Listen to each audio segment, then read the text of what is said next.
11 ივნის დასავლეთ საქართველოს მხიარულთა და საზრიანთა კლუბების ფედერაციისა და ქუთაისის მერიის ორგანიზებით იმერეთის სასკოლო ფესტივალი ჩატარდა. მასში 8 გუნდი იღებდა მონაწილეობას. მათ შორის იყვნენ ფოთელებიც.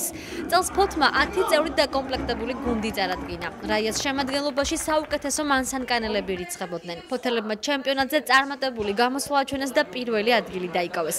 ეს ტიტული ფოთმა პირველად მიიღო. ძალიან წარმატებული გამოდგა ჩვენი ვიზიტი ქუთაისში. ძალიან მაგრა გაართვენ ბიჭებმა თავი, ბიჭებმა და გოგოებმა, ჩვენმა ნაკრებმა რაიამ. როგორც მისალმებაში, ასევე მეორე კონკურსი გახდათ ბიატლონი. ძალიან დიდი სიხარული გამოიწვია ამ ყველაფერმა, იმიტომ რომ პირველად მოიგოს ფოთის ნაკრებმა, სასკოლო ნაკრებმა და ძალიან დიდი წარმატება როგორც თითოეული მასანკანელის, ასევე ჩვენი ქალაქის. იმერეთის სასკოლო ფესტივალზე საუკეთესო მონაწილეებიც გამოვლინდნენ. ჟიურის გადაწყვეტილებით ტიტული ფოთელებმაც, გივიკო ქორჩილავამ და გურამ ნანეიშვილმა მიიღეს. ჩვენთვის ძალიან სასიამოვნო და ბედნიერი დღე იყო მართლაც გუშინ გამარჯვების გემოვიგზენით პირველად ნაკრებში.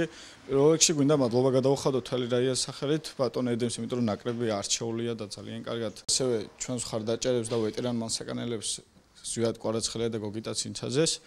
ასევე მანსაკანის მამიდას, როგორც წინა გამოსვლაზე ვთქვი ველას და რა ვიცი, ყველას ძალიან დიდი მადლობა, ვინც ჩვენ გვერდში გვედგა და ვინც ხარდაჭერას გვიწევდა. ჩემს ცხოვრებაში ძალიან მნიშვნელოვანი დღე იყო, იმიტომ რომ ჩვენ გავხდით ჩემპიონები იმერეთის, ასევე იმიტომ იყო რომ ეს ჩემპიონატი დაემთხვა ჩემ დაბადების დღეს და ერთგვარი საჩუქარი გამოვიდა იმერეთს და ქუთაისს და უღმესი მადლობა პირველ რიგში ედემის, იმიტომ რომ ნაკრებში ამიყვანა და ნაკრების წევრი ვარ. ძალიან მაგარი ტურნირი იყო, ფოთი ვასახელეთ, მაქსიმალური შედეგი დავდეთ, მე ძალიან კმაყოფილი ვარ.